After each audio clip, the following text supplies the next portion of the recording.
course, we're South African. There's no such thing as too much sport. I think adding more sport to what we're already watching and enjoying is never a bad thing. But Sally, the thing that really strikes me about this is it's 2015 and we're having this conversation. In a way, very frustrating for you to have to be fighting this fight in an era where, and in a country where technically we should all be equal before the eyes of the law and our fellow South Africans. Look, my biggest frustration about this whole thing has been the reaction, which has been shocking. The sexist reaction that has come through to say, but yeah, it's just women's sport. Ooh. You see, we come from a very dark history of oppression in different forms. You know, there is oppression by race, you know, oppression by gender, oppression by, you know, youthfulness. And we need to be conscious that in whatever aspect of society we are in, be it business, you know, in this case, be it sport, decisions that are made take into cognizance, you know, our history. And in addition to that, you know, the Constitution of the country advocates for equality. Our Bill of Rights advocates for equality. And, you know, even the doctrine of the current government, which is based on the Freedom Charter, which advocates for women and men being paid equally, regardless of whatever different backgrounds they may have, is to say we cannot have a fruitful debate about how to best look after our female athletes if we do not dismantle sexist attitudes towards these issues. And one of the many means of doing that is, let's start at the boardroom where decisions are being made. You know, let's start at where at the forums where our female athletes need to have a voice. And it shouldn't be seen as, you know, gender advocacy. It's a real recognition of the history of our country and the reality of where we are.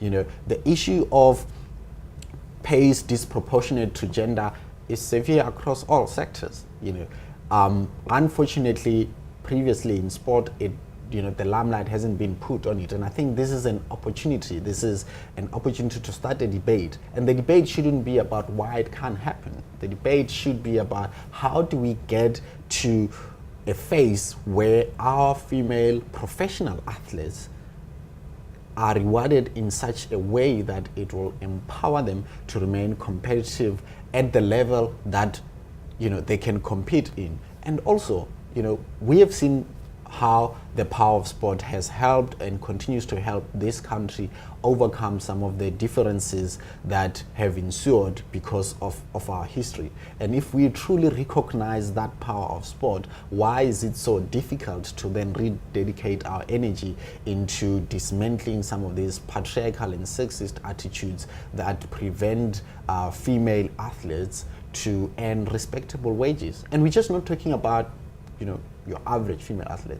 This is our prime female athletes who play for our national team. You know, this is about national pride. They represent national teams, and if they cannot earn respectable wages or match fees representing their country, what kind of incentive are we then giving to them to go to their respective clubs in their respective federations to have a far powerful voice of doing that? Because what if we were to start, and it's kind of like, you know, a very opposite approach, but if the national teams were to start to incentivize those players who are able to make there, it will actually help, because their clubs will also, you know, have to put measures in place. And I need to share one story without shaming anyone, but one of the leading sports administrators in the country said sarcastically to me that, you know, and this was in reference to football, that, you know, many of these players, they don't earn anything from their teams. So to move from 0 to 5 grand is something.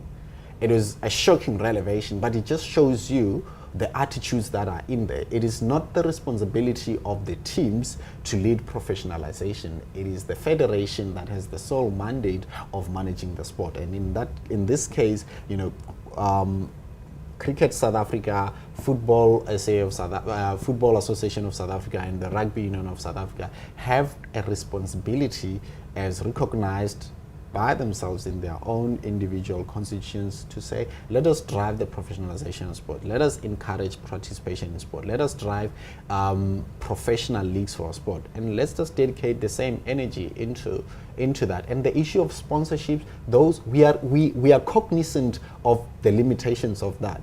But it always take one bold action to change attitudes, and that can always be handled in negotiations for sport, because women are also consumers of sport. The very same people who talk about attendance levels also disregard that women also attend the very same matches in different sport codes they are referring to. Women also buy the actual tickets that they go to watch this sport. So we can't talk about them when it suits certain attitudes to say, oh, but they need to be handled differently. But when it comes to attendance, you don't take into consideration that they contribute towards the current high profile status of the development of male sport.